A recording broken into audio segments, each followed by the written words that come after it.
Hey everybody, how you doing? Dr. Shook here. I put my hood up on this video. You're not supposed to when you're in a sauna. You're supposed to have a towel or something over your head to keep the heat off of it, but I prefer to talk to you guys without my hood up. However, I'm getting hot. So I got a few more minutes. What we're going to do is I'm going to keep this much simpler and much more focused, okay? Excuse me. I'm drinking my water in here and trying to stay hydrated. So, okay, we just talked about the first of the categories of immunological triggers that can flare up the immune system and promote autoimmunity. Number one are foods and basically the peptides. So you got a protein, it breaks down. You've got still a partial sequence of that protein. If that leaks through a leaky gut into the bloodstream, the immune system can see that as foreign, can react to it. That can flare up the immune system and cause it to attack not only that protein, but also your own tissues and promote autoimmunity. That happens through this cross-reactivity mechanism and molecular mimicry. That's number one. Number two, let's go ahead and let's talk about environmental chemicals. Okay, so the second category are environmental chemicals. Now, environmental chemicals, what we know there is Aristo Vigidani. He's a PhD researcher. He's developed a lot of the lab tests at Cyrex that we use. And he's published papers. He's a brilliant man. He's someone that I really look up to. I think the work that he's doing is going to have a significant and profound impact on humanity and people that are autoimmune. I mean, the work that he and Datis Karazian and some of these other researchers and these other immunologists, so many people I can't even mention, but those are just people that I have a lot of respect for, that I know in this world of autoimmunity. They're really doing some amazing stuff. So a lot of Dr. Vigidani's work it revolves around environmental chemicals. And so I can tell you that environmental chemicals, absolutely, they'll bind with human tissues.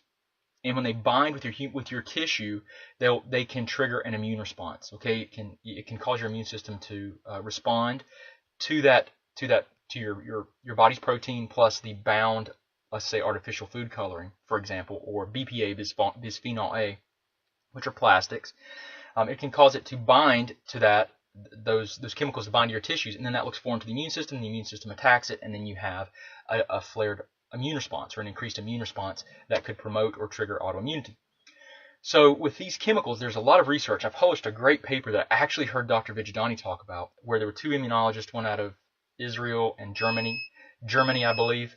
That's my 5-minute warning. Out of Germany, and they published a paper that showed this increase in autoimmunity over, I think it was 20 or 30 years. It's on our website. If you go to the Office of Dr. Brad Shook, the Facebook page, it's on there, and it talks about these chemicals in the environment, these food additives primarily. But they showed that these food additives, there was this increase of autoimmune cases, and they very eloquently tied the two together. Now, it doesn't mean that there's causation there, but there's definitely an increase. And when you look at a lot of the work that these guys have done, it's very compelling. Okay, so we know that the immune system can react to them. Dr. Vigidani he was doing testing 20 or 30 years ago, showing that silicone from, for example, breast implants could trigger an immunological response. But another good example to think about these compounds. I mean, I think what we know about these compounds is that everyone has them.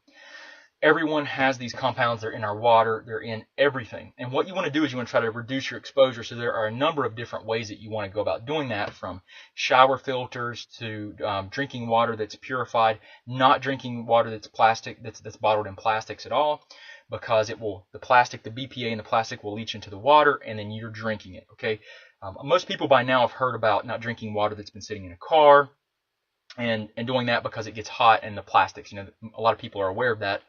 But there are a lot of risks because there's so many chemicals in our environment that we really don't know what their effect is. We just know that they're not natural, and we know that there's this huge explosion of reactivity to a lot of different types of chemicals. So reducing your exposure through like, for example, from your shower, so from your water sources, right? So from the shower, from the tap water.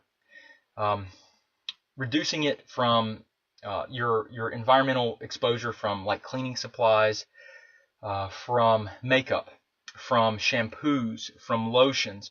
The EWG, the Environmental Working Group, you can go to their website. Fantastic resources.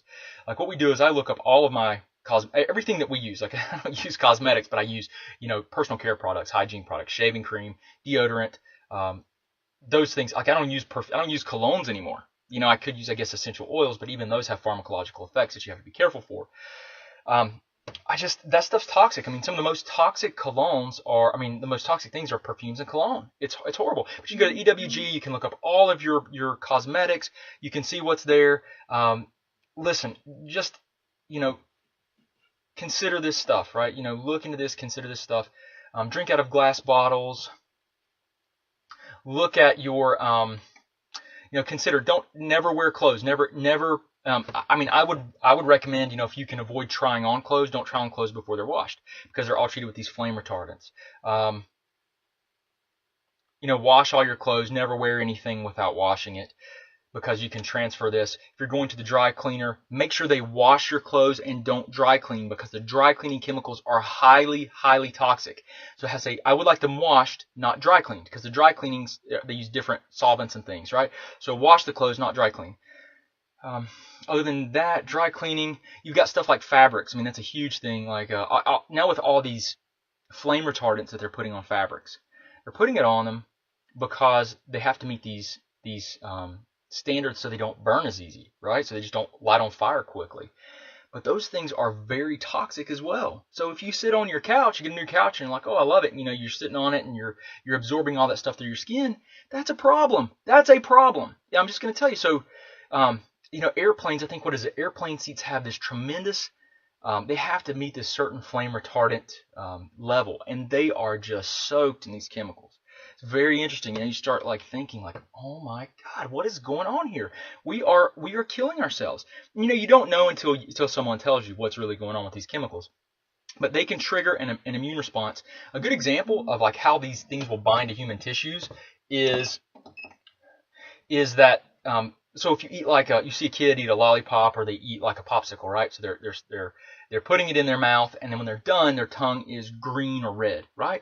You ever noticed how you can't get that off? It's not like your skin, like you could wash it off with soap, right? You try to wipe it off and it doesn't come off. You know why that is? Because the food coloring binds to the top layer, the epithelium, the top layer of your skin. That is mind blowing. I didn't know this.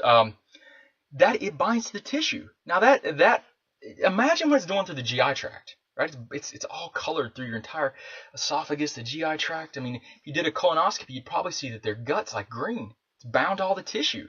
How disgusting is that? Think about that. This artificial food coloring is binding to the tissue and causing problems for the immune system.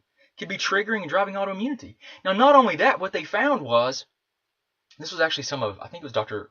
Vigidani's work, I'm pretty sure it was. They found that these food colorings also made proteins in foods, right? So we just talked about proteins in foods and how the partial proteins, they call it a peptide, could trigger an immune response if it wasn't broken down into all the individual amino acids. So what ends up happening is that these food colorings will bind to those proteins as well. And guess what? It blocks the enzyme from breaking the peptide. So it's 3 amino acids chained together. It's what your immune system could react to, okay? The food coloring binds to it, prevents your enzymes from breaking it down and metabolizing it, promoting what we'll call the antigenicity, the inflammatory effects of it, right? So the immune system sees it because the enzymes couldn't break it down. That is just mind blowing. So get this garbage out of your life, in my opinion. And these are my opinions, based on what I know and what I've seen. If you have, I mean, you know, it's very compelling stuff. And when you see people clinically, their health improve, when you start changing all these things, it confirms a lot more. Now, there's a lot of factors that go into that, but we know that this research helps to support what we're doing here. So environmental chemicals are huge, folks, huge.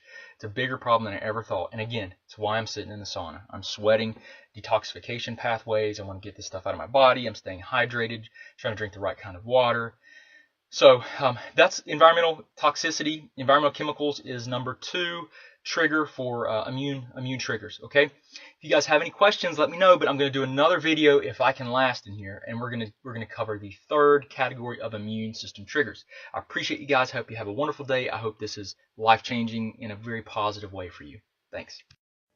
Hey guys, Dr. Shook, thank you for viewing our videos. I hope they help you out. If you want to, just subscribe to our channel somewhere here. You can watch a video that YouTube's actually selected for you, so hopefully it'll help you out. If you need any other information or resources, just look in the description. We've got links to our website, to our 9 lab test guidebook, and everything else that we do. I really appreciate you, and I hope you guys have a great